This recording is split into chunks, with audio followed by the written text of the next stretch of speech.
Sir Karthik Kumar S ಅವರು ವಕೀಲರು ಈಗಾಗಲೇ ಬೆಂಗಳೂರು ಪ್ರಾಕ್ಟೀಸ್ ಮಾಡಿಕೊಂಡು ಕಲಬುರಗಿನಲ್ಲಿ ತಾವು ಹೊಸದಾಗಿ ಎನ್ರೋಲ್ ಆಗಿರ್ತಕ್ಕಂಥ ವಕೀಲರ ಪರ ತಾವು ಕೇಸ್ ಹಾಕ್ಕೊಂಡಿದ್ರಿ.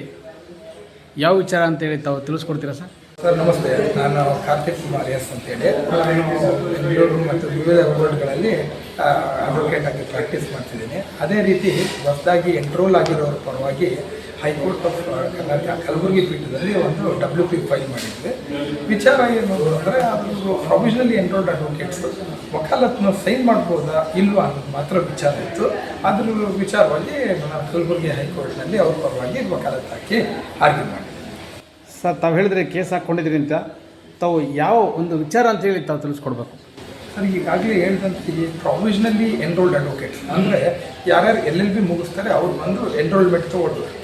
LLB ಮುಗಿಸಿದ ಮೇಲೆ ಅವರು ಲಾಯರ್ಸ್ ಆಗ್ತಾರೆ. ಬಂದು ಸ್ಟೇಟ್ ಬಾರ್ ಕೌನ್ಸಿಲಲ್ಲಿ ಎನ್ರೋಲ್ಮೆಂಟ್ ಆದಮೇಲೆ ಅವರು ಅಡ್ವೊಕೇಟ್ಸ್ ಆಗ್ತಾರೆ.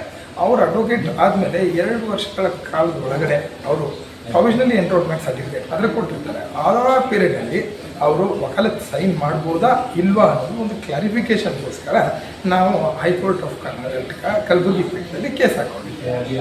ಸರ್ ತಾವು ಹೇಳಿದ್ರಿ ಈ ಎನ್ರೋಲ್ ವಿಚಾರ, ಈ ಎಲ್ಲ ವಿಚಾರನೂ ಈಗಾಗಲೇ ಬಾರ್ ಕೌನ್ಸಿಲ್ ಆಫ್ ಇಂಡಿಯಾ ಆಗಲಿ, ಕರ್ನಾಟಕ ಸ್ಟೇಟ್ ಬಾರ್ ಕೌನ್ಸಿಲ್ ಆಗಲಿ, ಈ ಅಂಶಗಳು ಇರಲಿಲ್ವ ಮುಂಚೆ? ಈಗಾಗಲೇ ನಮ್ಮ ಮಾನ್ಯ ಬಾರ್ ಕೌನ್ಸಿಲ್ ಆಫ್ ಇಂಡಿಯಾ 2013 ಅಲ್ಲಿ ಆಲ್ರೆಡಿ ಒಂದು ಎನ್ರೋಲ್ಮೆಂಟ್ ಅಕಸ್ಮಾತ್ ಯಾರ್ಯಾರು ಪ್ರೊವಿಷನಲಿ ಎನ್ರೋಲ್ಮೆಂಟ್ ತೊಗೊತಾರೋ ಅವರು 2 ವರ್ಷದ ತನಕ ಮಾತ್ರ ಪ್ರೊವಿಷನಲ್ ಎನ್ರೋಲ್ಮೆಂಟ್ ಇರ್ತದೆ. ಅವರು ಆ 2 ವರ್ಷದಲ್ಲಿ ಅವ್ರಿಗೆ ಏನೇನು ಸೌಲಭ್ಯಗಳು ಸಿಗ್ತದೋ ಅವ್ರಿಗೆ ಎಲೆಕ್ಷನ್ ಬಗ್ಗೆ ಇದ್ರ ಬಗ್ಗೆ ಎಲ್ಲ ವಿಸ್ತೃತವಾಗಿ ಆವಾಗಲೇ ಸರ್ಕ್ಯುಲರ್ ಹೊರಡಿಸಿದ್ರು. ಆದರೆ ಏನು ಕನ್ಫ್ಯೂಷನ್ ಆಗಿತ್ತು ಅಂತಂದರೆ whether they can file vakalatnama or not ಅನ್ನೋದು ಭಾಳ ಕನ್ಫ್ಯೂಷನ್ನಲ್ಲಿ ಕೆಲವರು ಒಂದೊಂದು ಥರ ಒಬ್ಬೊಬ್ಬರು ಇಂಟರ್ಪ್ರಿಟೇಷನ್ ಮಾಡಿದ್ರು.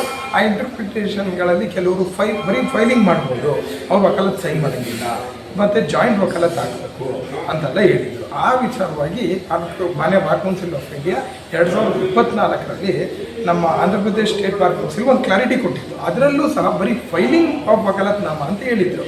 ಅದಕ್ಕೋಸ್ಕರನೇ ಅವರು ಸೈನ್ ಮಾಡ್ಬೋದಾ ಇಲ್ವಾ ಅನ್ನೋದು ಕ್ಲಾರಿಟಿಗೋಸ್ಕರ ನಾವು ಮಾನ್ಯ ಹೈಕೋರ್ಟ್ ಕಲಬುರಗಿಗೆ ರಿಟ್ ಪಿಟಿಷನ್ನ ಕೊಟ್ಟಿದ್ದೀವಿ. ಸರ್ ತಾವು ಹೇಳಿದ್ರಿ ಹೊಸದಾಗಿ ವಕೀಲರು ಏನು ಎನ್ರೋಲ್ ಆಗ್ತಾರೆ ಅವರು ಕೆಲವು ವಿಚಾರ ನಾವು ಕೇಳ್ಪಟ್ವಿ, ಸಂಬಂಧಪಟ್ಟ ನ್ಯಾಯಾಲಯದಲ್ಲಿ ಅವರು ಆರ್ಗ್ಯುಮೆಂಟ್ ಮಾಡಬಾರ್ದು ಅಥವಾ ಒಂದು ಬ್ಯಾಂಡ್ ಹಾಕಬಾರ್ದು ಅಥವಾ ಮತ್ತೊಂದು ಹಾಗೆ ಅಂತೇಳಿ ತಾವು ಕೇಳ್ಪಟ್ವಿ. ಈ ಅಂಶದಲ್ಲಿ ತಾವೇನು ಹೇಳ್ತೀರಾ ನಿಮ್ಮ ಕೇಸಿನ ಆಧಾರಿತ? ಸರ್, ಇವಾಗ ನೀವು ಪೆಟಿಷನ್ ಗಮನಿಸಿದ್ರೆ ಸರಿ ಸುಮಾರು 4ರಿಂದ 5 ಜಿಲ್ಲೆಗಳಿಂದ ಪೆಟಿಷನರ್ಗಳಿದ್ದಾರೆ. 2 ಬೆಂಗಳೂರಿನವರಿದ್ದಾರೆ, ಒಬ್ಬರು ಚಿಕ್ಕಬಳ್ಳಾಪುರದವರು, ಇನ್ನೊಬ್ಬರು ಬೆಳಗಾವಿ, ಇನ್ನೊಬ್ಬರು ರಾಯಚೂರು.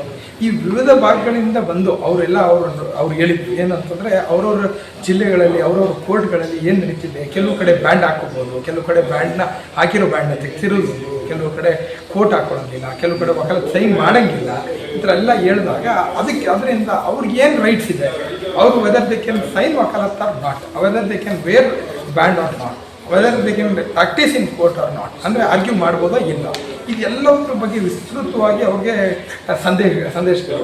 ಅದರಿಂದ ನಾವೇನು ಮಾಡಿದ್ವಿ, ಅವರೆಲ್ಲ ಪೆಟಿಷನರ್ಗಳು ನಮ್ಮ ಮಾನ್ಯ ಕರ್ನಾಟಕ ಸ್ಟೇಟ್ ಬಾರ್ ಕೌನ್ಸಿಲ್ಗೂ ಒಂದು ಲೆಟರ್ ಕೊಟ್ಟಿದ್ರು, ಅದ್ರ ಜೊತೆಗೆ ಬಾರ್ ಕೌನ್ಸಿಲ್ ಆಫ್ ಇಂಡಿಯಾಗೂ ಒಂದು ಲೆಟರ್ ಕೊಟ್ಟಿದ್ರು. ಏನಂದರೆ ಇದ್ರ ಬಗ್ಗೆ ದಯವಿಟ್ಟು ಒಂದು ಕ್ಲಾರಿಫಿಕೇಷನ್ ಕೊಡಿ ಅಂತೇಳಿ. ಇಷ್ಟಾದಮೇಲೆ ಮುಂದೆ ಅದು ರಿಪ್ಲೈ ಬರದೇ ಇದ್ದ ಕಾರಣದಿಂದ ಅದಕ್ಕೋಸ್ಕರ ಅವರು ರಿಟ್ ಪೆಟಿಷನ್ ಕೊಡುವಂಥ ಸರ್ ತಾವೇ ಹೇಳಿದ್ರಿ ರಿಪ್ಲೈ ಬರಲಿಲ್ಲ ಅಂತೇಳಿ. ಒಂದು ಲೆಟ್ರ್ ತೊಗೊಂಡ್ರೆ ಸರ್ಕಾರದಲ್ಲಿ ರಿಪ್ಲೈ ಕೊಡೋದು ಒಂದು ಸರ್ವೇ ಸಾಮಾನ್ಯ ಅಲ್ವಾ? ಯಾಕೆ ರಿಪ್ಲೈ ಬರಲಿಲ್ಲ? ತಾವು ಕೇಳಿದ್ರಾ, ನಿಮ್ಮ ಕಕ್ಷಿದಾರರು ಕೇಳಿದ್ರಾ ಅಲ್ಲಿ? ಸರ್, ಏನಾಗಿತ್ತು ಅಂತಂದರೆ ಈ ಬಗ್ಗೆ ಕ್ಲಾರಿಟಿ ಕೊಡುವಂಥ ಸಿಚುವೇಷನಲ್ಲಿ ಏನಕ್ಕೆ ಇರಲಿಲ್ಲ ಅಂದರೆ bar council of India already 2024ರಲ್ಲಿ ಫೈಲಿಂಗ್ ವಕಾಲತ್ನಾಮ ಅಂತ ಆಲ್ರೆಡಿ ಹೇಳಿದ ಕಾರಣ ಇದ್ರ ಬಗ್ಗೆ ಇನ್ನೇನು ರಿಪ್ಲೈ ಕೊಡೋ ಅವಶ್ಯಕತೆ ಇಲ್ಲ ಅಂತ ಇತ್ತು. ಆದರೆ whether filing vakalatnama means signing and filing vakalatnama ಅನ್ನೋದು ಒಂದು ಕ್ವಶನ್ ಇತ್ತು. ಅದರಿಂದ ಮಾನ್ಯ ಬಾರ್ ಕೌನ್ಸಿಲ್ ಆಫ್ ಇಂಡಿಯಾ ಮತ್ತು ಮಾನ್ಯ ಕರ್ನಾಟಕ ಸ್ಟೇಟ್ ಬಾರ್ ಕೌನ್ಸಿಲ್ ಅವರು ಎಲ್ಲಿ ಯಾವಾಗ ಈ ದಾವೆ ಆರ್ಡರ್ ಬಂದ ಮೇಲೆ ಅದನ್ನು ಕನ್ಸಿಡರ್ ಮಾಡಿದ್ದಾರೆ. ಸರ್ ನಾವು ಕೂಡ ಏನು ನೀವು ಮಾನ್ಯ ಕೋರ್ಟಲ್ಲಿ ಹಾಕೊಂಡಿರ್ತಕ್ಕಂಥ ಕೇಸ್ ಪತಿ ನಾವು ತರಿಸ್ಕೊಂಡ್ವಿ. ವಕೀಲರು ಗುಲ್ಬರ್ಗದಲ್ಲಿದ್ದಾರೆ ಅಂತೇಳಿ ಇವತ್ತು ನಾವು ಗುಲ್ಬರ್ಗ ಕಡೆ ಬಂದಿದ್ದೀವಿ. ಜೊತೆಗೆ ಏನು ನೀವು ಒಂದು ಆದೇಶ ಹೊರಡಿಸ್ಕೊಂಡಿದ್ದೀರಿ ಬೆಂಚಿಂದ, ನಿಮ್ಮ ಆದೇಶ ಬಾರ್ ಕೌನ್ಸಿಲ್ ಆಫ್ ಇಂಡಿಯಾ ಮತ್ತು ಸ್ಟೇಟ್ ಬಾರ್ ಕೌನ್ಸಿಲ್ಗೆ ಯಾವುದೋ ಒಂದು ಪತ್ರ ಬರೆದಿದ್ದಾರೆ ಅಂತೇಳಿ ತಮಗೆ ಮಾಹಿತಿ ಇತ್ತು. ಇದ್ರ ಬಗ್ಗೆ ಏನು ಹೇಳ್ತೀರಿ? ಸರ್, ಬಾರ್ ಕೌನ್ಸಿಲ್ ಆಫ್ ಇಂಡಿಯಾದವರು ನಾವು ಮುಂಚೆ ಕೊಟ್ಟಿದ್ದ ರೆಪ್ರೆಸೆಂಟೇಷನ್ನ ಕನ್ಸಿಡರ್ ಮಾಡಿ ಅಂತೇಳಿ ಮಾನ್ಯ ಉಚ್ಚ ನ್ಯಾಯಾಲಯ ಆದೇಶ ಕೊಟ್ಟು ಆ ಆದೇಶದ ಪರಿಗಣಿಸಿ ನಮ್ಮ ಬಾರ್ ಕೌನ್ಸಿಲ್ ಆಫ್ ಇಂಡಿಯಾದವರು ಕ್ಲಾರಿಫಿಕೇಷನ್ಸ್ ಕೊಟ್ಟಿದ್ದಾರೆ. 8 ರಿಂದ 9 ಕ್ವೆರಿಗಳಿಗೆ ಕ್ಲಾರಿಫಿಕೇಷನ್ ಕೊಟ್ಟಿದ್ದಾರೆ. ಆ ಕ್ಲಾರಿಫಿಕೇಷನ್ ಅನುಸಾರವಾಗಿ ಇವಾಗ ಯಾವುದೇ ಪ್ರಾವಿಷನಲಿ ಎನ್ರೋಲ್ಡ್ ಅಡ್ವೊಕೇಟ್ ಅಂದರೆ ಹೊಸದಾಗಿ ಎನ್ರೋಲ್ ಆಗಿರೋ ಅಡ್ವೊಕೇಟ್ಗಳು 2 ವರ್ಷಗಳ ಕಾಲ ನಿರರ್ಗಳವಾಗಿ ಮತ್ತು ಯಾವುದೇ ಸಂದೇಶವನ್ನು ಇಟ್ಕೊಳ್ಳದೆ ಅವರು ವಕಾಲತನ ಸೈನ್ ಮಾಡ್ಬೋದು. ಇದನ್ನು ವಿಸ್ತೃತವಾಗಿ ಹೇಳಿದ್ದಾರೆ. ಅದ್ರ ಜೊತೆಗೆ ಬರೀ ಬಾರ್ ಕೌನ್ಸಿಲ್ ಆಫ್ ಇಂಡಿಯಾದವರು ಇದೊಂದ್ರ ಬಗ್ಗೆನೇ ಹೇಳಿಲ್ಲ. ಕೆಲವರು 2 ವರ್ಷ ಆದಮೇಲೆ ಏನು ಮಾಡಬೇಕು ಅಂತ ಕೇಳಿದಾಗ ಅವರು ರೀಎನ್ರೋಲ್ಮೆಂಟ್ ಅನ್ನೋದಿಲ್ಲ. ಹಳೇ ಎನ್ರೋಲ್ಮೆಂಟ್ ನಂಬರೇ ಅವರು ಸಸ್ಪೆನ್ಷನಲ್ಲಿ ಇಟ್ಟಿರ್ತೀವಿ. ಅವ್ರು ಯಾವಾಗ AB ಕ್ಲಿಯರ್ ಮಾಡ್ಕೊಂಡು ಬರ್ತಾರೆ ಆವಾಗ ಹಳೆ ಎನ್ರೋಲ್ಮೆಂಟ್ ನಂಬರ್ ರಿವೋಕ್ ಆಗುತ್ತೆ. ಅದ್ರ ಜೊತೆಗೆ ಇನ್ನೂ ಕೆಲವು ವೆಲ್ಫೇರ್ ಸ್ಕೀಮ್ಗಳು ಮತ್ತು ಅವ್ರು ಎಲೆಕ್ಷನ್ ಕಂಟೆಸ್ಟ್ ಮಾಡ್ಬೋದಾ ಇಲ್ವಾ, ಎಲೆಕ್ಷನ್ ಇದ್ರ ಬಗ್ಗೆ ಎಲ್ಲ ವಿಸ್ತೃತವಾಗಿ ಹೇಳಿಲ್ಲ. ಸರ್, ತಾವು ಹೇಳಿದ್ರಿ ನಾವು 2025 ವಕೀಲರುಗಳಿಗೆಲ್ಲ ತಾವು ಒಂದು ಒಳ್ಳೆ ಆರ್ಡರ್ ಮಾಡಿಕೊಟ್ರೆ ಗೊತ್ತಾಯಿತು.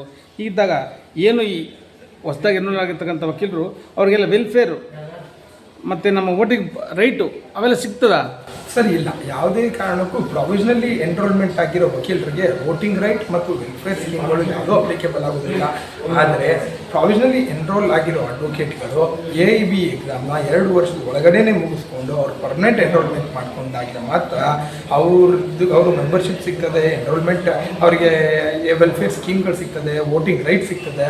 ಇದ್ರ ಬಗ್ಗೆ 2013ರಲ್ಲೂ ಕ್ಲಾರಿಟಿ ಕೊಟ್ಟಿದ್ರು. 2026ರಲ್ಲೂ ವಿಸ್ತೃತವಾಗಿ ಅದ್ರ ಬಗ್ಗೆ ಕ್ಲಾರಿಟಿ ಕೊಟ್ಟಿದ್ದಾರೆ. ಅದರ ಜೊತೆಗೆ ಯಾವುದೇ ಕಾರಣಕ್ಕೂ ಯಾವುದು ಬಾರ್ ಕೌನ್ಸಿಲ್ಗಳು ಅವ್ರಿಗೆ ಸೈನ್ ಮಾಡಲಿಕ್ಕೆ ಬರಲ್ಲ ಅಂತ ಕ್ಲಾರಿಫಿಕೇಶನ್ ಕೊಟ್ಟಿದ್ದಾರೆ. ಸರ್, ಹೀಗಿದ್ದಾಗ ಏನು ನೀವು ಕೇಸ್ ಹಾಕ್ಕೊಂಡಿದ್ರಿ ಪಿಟಿಷನ್ನು ಜುಲೈ 2026 ಸೆಕೆಂಡಲ್ಲಿ RS ಹೊರಬಿತ್ತು. ಈಗಾಗಲೇ ಜುಲೈ ಮುಗಿದು ಆಗಸ್ಟು. ಯಾಕೆ ಈ ನಿಮ್ಮ RSನ ತಾವು ಯಾಕೆ ಹೊರದಾಕಿ ಇದನ್ನು ನೀವೊಂದು ಪ್ರೆಸ್ ಮೀಟ್ ಆಗಲಿ ಅಥವಾ ಒಂದು ಹೊಸದಾಗಿ ವಕೀಲರು ತಾವು ಯಾಕೆ ಇಷ್ಟಪಡಲಿಲ್ಲ? ಏನು ನೀವು ಕೊಟ್ಟು? ಸರ್, ಏನಿಲ್ಲ ಸರ್, ನೀವು ಇಡೀ ರಾಜ್ಯದಾದ್ಯಂತ ಎಲ್ಲ ವಿದ್ಯಾರ್ಥಿಗಳಿಗೂ ಮತ್ತು ಹೊಸದಾಗಿ ಎನ್ರೋಲ್ ಆಗಿರೋ ಅಡ್ವೊಕೇಟ್ಗಳಿಗೆ ಹೆಲ್ಪ್ ಆಗಲಿ ಅಂತೇಳಿ ನೀವು ನಮ್ಮ ಹತ್ರ ಬಂದಿದ್ದ ಇಂಟರ್ವ್ಯೂ ತೊಗೊಂಡು ಈ ಇಂಟರ್ವ್ಯೂ ಮುಖಾಂತರನೇ ಈ ಎಲ್ಲ ಹೊಸದಾಗಿ ಎನ್ರೋಲ್ ಆಗಿರೋ ಅಡ್ವೊಕೇಟ್ಗಳಿಗೆ ಒಂದು ಸಂದೇಶ ಹೋಗಲಿ. ಏನಂದ್ರೆ ನಾವು ಇಷ್ಟರಲ್ಲೇ ಮಾಡಬೇಕಿತ್ತು, ಮಾಡೋದಕ್ಕೆ ನಮ್ಗೆ ಅವಕಾಶಗಳಿಗೆ ಕಡಿಮೆ ಇತ್ತು, ಅದರಿಂದ ಮಾಡಿರಲಿಲ್ಲ. ಅದ್ರ ಜೊತೆಗೆ ಕೆಲಸದ ಒತ್ತಡ ಕೂಡ ಇತ್ತು. ನಾವು ಇರೋದು ನಮ್ಮದು ಪ್ರಾಕ್ಟೀಸ್ ಇರೋದು ಬೆಂಗಳೂರಲ್ಲಿ, ಆದರೂ ಗುಲ್ಬರ್ಗಾದಲ್ಲಿ ಕೆಲವು ಕೇಸ್ಗಳು ಮಾಡ್ತೀವಿ. ಅದೇ ರೀತಿ ಈ ವಾಹಿನಿ ಮುಖಾಂತರ ಏನು ಹೇಳೋದು ಅಂದರೆ ಪ್ರತಿಯೊಬ್ಬರು ಪ್ರಾವಿಷನಲಿ ಎನ್ರೋಲ್ಡ್ ಅಡ್ವೊಕೇಟ್ಸ್ಗಳು ವಕಾಲತ್ನ 2 ವರ್ಷಗಳ ಕಾಲ ಸೈನ್ ಮಾಡ್ಬೋದು. ಇದ್ರ ಬಗ್ಗೆ ಯಾವುದೂ ಸಂದೇಹ ಬೇಡ. ಆದರೆ 2 ವರ್ಷಗಳಾದಮೇಲೆ 2 ವರ್ಷದಲ್ಲೇ ನೀವು AIB ಎಕ್ಸಾಮ್ ಮುಗಿಸ್ಕೊಂಡ್ರೆ ನಿಮ್ಮದು ವಕಾಲತ್ ಕೂಡ ಕಂಟಿನ್ಯೂ ಆಗ್ತದೆ, ನಿಮ್ಮ ಪ್ರಾಕ್ಟೀಸ್ ಕೂಡ ಕಂಟಿನ್ಯೂ ಮಾಡ್ಬೋದು. ಅದು 2 ವರ್ಷ ಆದಮೇಲೆ ನಿಮ್ಮದು AIB ಕಂಪ್ಲೀಟ್ ಆಗಿಲ್ಲ ಅಂದರೆ ನಿಮ್ಮದು ವಕಾಲತ್ ಸಣ್ಣ ಏನಂತಾರೆ ಅದು ಸಸ್ಪೆನ್ಷನಲ್ಲಿ ಇರ್ತದೆ. ಅದ್ರ ಬಗ್ಗೆಯೂ ಕೂಡ ಬಾರ್ ಕೌನ್ಸಿಲ್ ಆಫ್ ಇಂಡಿಯಾ ಅದು ಭಾಳ ಸ್ಪಷ್ಟವಾಗಿ ಉತ್ತರ ಕೊಟ್ಟಿದೆ.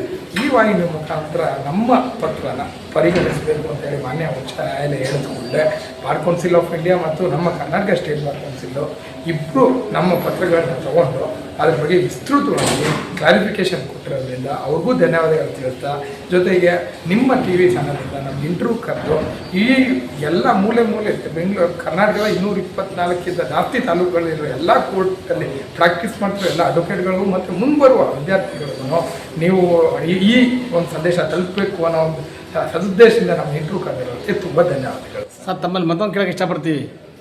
ಈಗಾಗಲೇ ಬೇರೆ ಒಂದು ರಾಜ್ಯಗಳಲ್ಲಿ ಈ ಕೇಸ್ ಇನ್ನೂ ಕಾರ್ಯಪ್ರತಿ ನಡೀತಾ ಇದೆ. ಏನು ಹೊಸದಾಗಿ ಎನ್ರೋಲ್ ಆಗಿರ್ತಕ್ಕಂಥ ಒಂದು ವಿಚಾರ ವಕೀಲರ ಮೇಲೆ ಸಂಬಂಧಪಟ್ಟ ಬಾರ್ ಕೌನ್ಸಿಲ್ ಆಫ್ ಇಂಡಿಯಾದಲ್ಲಿ ಇನ್ನೂ ಪ್ರಸಂಗಲಿದೆ. ನೀವು ಇಂಥ ಒಂದು ಎಳೆ ವಯಸ್ಸಿನಲ್ಲಿ ಭಾಳಷ್ಟು ಸಾಧನೆ ಮಾಡಿರ್ತಾರೆ. ಒಂದು ಹೊಸದಾಗಿ ಎನ್ರೋಲ್ ಆಗಿರ್ತಕ್ಕ ವಕೀಲರಿಗೆ ಒಂದು ಒಳ್ಳೆಯ ದಾರಿನ ತಾವು ತೋರಿಸ್ಕೊಂಡಿದ್ದೀರಾ ಅಂತೇಳಿ ನಾವು ಕೇಳ್ತಾ, ಸೀನಿಯರ್ ವಕೀಲರುಗಳಿಗೆ ತಾವು ಏನು ಹೇಳೋಕ್ಕೆ ಇಷ್ಟಪಡ್ತೀರಿ? ಇದು ಈ ಒಂದು ಆದೇಶ ತರಲಿಕ್ಕೋಸ್ಕರ ನಮಗೆ ಸೀನಿಯರ್ ಅಡ್ವೊಕೇಟ್ಗಳನ್ನು ಕೂಡ ಹೆಲ್ಪ್ ಮಾಡಿದ್ದಾರೆ. ಜೊತೆಗೆ ನಮ್ಮ ಸ್ಟೇಟ್ ಬಾರ್ ಕೌನ್ಸಿಲ್ ಮತ್ತು ಬಾರ್ ಕೌನ್ಸಿಲ್ ಆಫ್ ಇಂಡಿಯಾದವರು ಕೂಡ ನಮ್ಮೆಲ್ಲ ಕಾನೂನು ವಿದ್ಯಾರ್ಥಿಗಳಿಗೆ ಮತ್ತು ಹೊಸದಾಗಿ ಎನ್ರೋಲ್ ಆಗಿರೋ ಅಡ್ವೊಕೇಟ್ಗಳಿಗೆ ಏನೂ ತೊಂದರೆ ಆಗಬಾರ್ದು, ಅವ್ರಿಗೆ ವಕಾಲತ್ ಸೈನ್ ಮಾಡಬೇಕಾ ಮಾಡಬಾರ್ದು ಅನ್ನೋ ಕ್ಲಾರಿಟಿನ ತುಂಬ ವಿಸ್ತೃತವಾಗಿ ಕೊಟ್ಟಿದ್ದಾರೆ. ಅವ್ರಿಗೂ ಕೂಡ ಧನ್ಯವಾದಗಳನ್ನ ಹೇಳ್ತೀನಿ. ಮತ್ತು ನನಗೆ ಈ ರಿಟ್ ಪಿಟಿಷನ್ಗೋಸ್ಕರ ನನಗೆ ಡ್ರಾಫ್ಟಿಂಗಿಂದ ಹಿಡಿದು ಎಲ್ಲದ್ರ ಬಗ್ಗೆ ಹೆಲ್ಪ್ ಮಾಡಿರುವಂಥ ಎಲ್ಲ ಸೀನಿಯರ್ ಅಡ್ವೊಕೇಟ್ಗಳನ್ನು ನನ್ನ ಕಡೆಯಿಂದ ಥ್ಯಾಂಕ್ ಯು ಹೇಳಲಿಕ್ಕೆ ಇಷ್ಟಪಡ್ತೀನಿ. ಸರ್, ತಮ್ಮನ್ನೇನು ಕೇಳ್ತೀವಿ ಅಂದರೆ ಏನು ನಿಮ್ಮ ಕಕ್ಷಿದಾರರು ಅನ್ಬೋದು ವಕೀಲರು ಒಬ್ಬರು ಗುಲ್ಬರ್ಗ ಇದ್ದಾರೆ, ಒಂದು ಬೆಂಗಳೂರು ಅಂತ ಹೇಳಿದ್ರಿ, ಮತ್ತೊಂದು ಬೇರೆ ಜಿಲ್ಲೆ ಅಂದ್ರಿ. ಇವರೆಲ್ಲ ಯಾಕೆ ನಿಮ್ಮನ್ನೇ ಹುಡ್ಕೊಂಬಂದು ಈ ಒಂದು ಆದೇಶಕ್ಕಾಗಿ ಕಾದು ಕೂತರು? ಏನು ಸರ್ ಇದ್ರ ಬಿಟ್ಟು? ಗುಟ್ಟೇನಿಲ್ಲ ಸರ್, ನಾವು ಎಲ್ಲರೂ ಇವರು ಯಾರ್ಯಾರು ಕೆಲವರೆಲ್ಲ AIPA ಕೆಲವ್ರದ್ದು ಆಗಿರಲಿಲ್ಲ, ಪಾಸ್ ಆಗಿರಲಿಲ್ಲ. ಆಮೇಲೆ ಇದ್ರ ಬಗ್ಗೆ ಕೆಲವ್ರ ಕಡೆ ಎಲ್ಲ ನಾವು ಗುಲ್ಬರ್ಗ ಇಲ್ಲೆಲ್ಲ ಓಡಾಡಿದ್ವಿ. ಯಾಕೆಂದರೆ ನಾವು ಗುಲ್ಬರ್ಗಲ್ಲೇ ಮನೆ ಇತ್ತು ನಮ್ಮದು.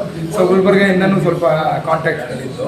ಅದರ ಜೊತೆಗೆ ರಾಯಚೂರು, ನಮ್ಮ ಕಲ್ಯಾಣ ಕರ್ನಾಟಕ ಭಾಗದವ್ರಿಗೂ ಒಂದ್ಸಲ ನೀವು ಗುಲ್ಬರ್ಗ ಅಂದ್ಮೇಲೆ ಎಲ್ಲರೂ ಒಂದೇ ಅನ್ನೋ ರೀತಿ, ಎಲ್ಲರ ಅಡ್ವೊಕೇಟ್ಗಳು ಒಂದೇ ರೀತಿ ಬಂದು ಒಕ್ಕೋಳಿನಲ್ಲಿ ಅವ್ರು ಏನಿದೆ. ಆಮೇಲೆ ಅವರು ಬಾರ್ ಕೌನ್ಸಿಲ್ಗಳಲ್ಲೂ ಕೆಲವು ಸಲ ಬ್ಯಾಂಡ್ ತೆಗೆಸ್ತಿದ್ದು ಅವಮಾನಕರ ರೀತಿ ಆಗಿರ್ತಿತ್ತು.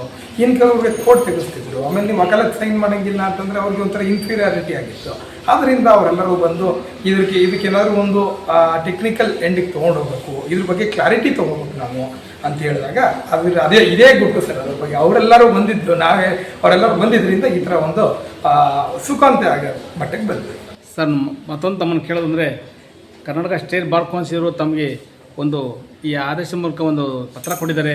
ಅದೇ ರೀತಿ ನಮ್ಮ ಬಾರ್ ಕೌನ್ಸಿಲ್ ಆಫ್ ಇಂಡಿಯಾವರು ತಮಗೆ ಪತ್ರ ಕೊಟ್ಟಿದ್ದಾರೆ. ಈ ಎರಡು ಪತ್ರಗಳು ನೋಡಿ ತಾವು ಖುಷಿ ಆಗ್ಬೋದು. ಇದ್ರ ಬಗ್ಗೆ ತಾವು ಏನು ಹೇಳಕ್ಕೆ ಇಷ್ಟಪಡ್ತೀರಾ? ಸರ್, ತುಂಬ ಖುಷಿಯಾಗಿದ್ದೀವಿ. ಏಕೆಂದರೆ ನಮ್ಮೆಲ್ಲ ಸ್ಟೇಟ್ ಇವಾಗ ಹೊಸದಾಗಿ ಎನ್ರೋಲ್ ಆಗಿರೋ ಎಲ್ಲ ಅಡ್ವೊಕೇಟ್ಗಳಿಗೂ ಹೆಲ್ಪ್ ಆಗ್ತದೆ. ಅದ್ರ ಜೊತೆ ಮಾನ್ಯ ಬಾರ್ ಕೌನ್ಸಿಲ್ ಆಫ್ ಇಂಡಿಯಾದವರು ಇವಾಗ 6th ಸೆಮ್ 3ನೇ ವರ್ಷದ್ದು ಮತ್ತು 10th ಸೆಮ್ 5ನೇ ವರ್ಷದ್ದು ಅವ್ರದ್ದು ಕೂಡ ಈ ಕೇಸಲ್ಲಿ ಇಲ್ಲ, ಅದಕ್ಕಿಂತ ಮುಂಚೆನೇ ಪರ್ಮಿಷನ್ ಕೊಟ್ಟಿದ್ದರು AIPA ಎಕ್ಸಾಮ್ ತೊಗೊಳ್ಳಿಕ್ಕೆ. ಇನ್ನು ಮುಂದಿನ ದಿನಗಳಲ್ಲಿ ಈ 2 ವರ್ಷದ ಪ್ರಾವಿಷನಲ್ ಪೀರಿಯಡ್ಗಳಲ್ಲೂ ಒಳಗಡೆನೆ most of the advocates IIPA exam clear ಮಾಡ್ತಾರೆ. ಅವ್ರ ವಕಾಲತ್ ಕೂಡ ಕಂಟಿನ್ಯೂ ಆಗ್ತದೆ. ಅದಾದಮೇಲೆ ಇವಾಗ ಹೊಸದಾಗಿ ಎನ್ರೋಲ್ ಆಗಿರೋ ಅಡ್ವೊಕೇಟ್ಗಳು ಖುಷಿಯಿಂದ ವಕಾಲತ್ತನ್ನು ನಡೆಸ್ಬೋದು. ಅದನ್ನು ನಮ್ಮ ಬಾರ್ ಕೌನ್ಸಿಲ್ ಆಫ್ ಇಂಡಿಯಾ ಮಾಡಿಕೊಟ್ಟಿದೆ. ಅದ್ರ ಜೊತೆ ನಮ್ಮ ಸ್ಟೇಟ್ ಬಾರ್ ಕೌನ್ಸಿಲ್ ಕೂಡ ಇದ್ರ ಬಗ್ಗೆ ಕ್ಲಾರಿಟಿ, ನಮ್ಮ bar council of India letter state bar ಕೌನ್ಸಿಲ್ಗೆ ಬಂದಿದ್ದು, ಸ್ಟೇಟ್ ಬಾರ್ ಕೌನ್ಸಿಲ್ ಅವರೇ ನಮಗೆ ಕೊಟ್ಟಿದ್ದು, ಅವರು ಕೂಡ ಕ್ಲಾರಿಟಿ ಕೊಟ್ಟಿದ್ದಾರೆ. ಸರ್ ತಮ್ಮನ್ನು ನಾವು ಮತ್ತೊಂದು ಕೇಳಕ್ಕೆ ಇಷ್ಟಪಡ್ತೀವಿ. ಏನು ಈಗ 2025 ಇರ್ತಕ್ಕಂಥ ವಕೀಲರಾಗ್ಬೋದು, ಹೊಸ ಎನ್ರೋಲ್ ವಕೀಲರಾಗ್ಬೋದು, ಎಲ್ಲರೂ ಒಂದೊಳ್ಳೆಯ ಒಂದು ಉತ್ತಮ ಸಂದೇಶ ಕೊಟ್ಟಿದ್ದೀರಾ. ನೀವು ಇದೇ ಥರ ಗುಲ್ಬರ್ಗದಲ್ಲಿ ನಮ್ಮ ಗುಲ್ಬರ್ಗ ಬಾರ್ ಬೆಂಚ್ಗೆ ತಾವು ಎಲೆಕ್ಷನಲ್ ಕಾಂಪಿಟೇಷನ್ ಮಾಡಿ ಹೊಸ ಒಂದು ಆದೇಶ ತೊಗೊಬರ್ತೀರಾ ಅಂತೇಳಿ ನಮಗೆ ಮಾಹಿತಿ ಇದೆ. ಇದ್ರ ಬಗ್ಗೆ ತಾವೇನು ಹೇಳ್ತೀರಿ? ಖಂಡಿತವಾಗ್ಲೂ ಯಾರಾದರೂ ನಮ್ಮ ಹತ್ರ ಬಂದು ಏನಾದರೂ ಆದೇಶ ಪರವಾಗಿ, ಅಂದರೆ ಕಾನೂನಲ್ಲಿ ಆ ಥರ ಪ್ರಾವಿಷನ್ ಇದ್ದು ಅವ್ರಿಗೇನಾದ್ರು ಅನ್ಯಾಯ ಆಗ್ತಿದ್ರೆ ಆ ರೀತಿ ನಾವು ಮನೆ ಹೈಕೋರ್ಟ್ಗೆ ದಾವೆ ಹೋಗಿ ಹೈಕೋರ್ಟ್ ಏನು ಹೇಳ್ತದೋ ಆ ಥರ ಆದೇಶಗಳು ಬರ್ಬೋದು ಒಂದು. ಆದರೆ ಅವ್ರಿಗೆ ಸರ್ವಿಸ್ ಕೊಡೋದು ನಮ್ಮ ಧರ್ಮ, ಅದನ್ನು ಮಾಡ್ತೀವಿ.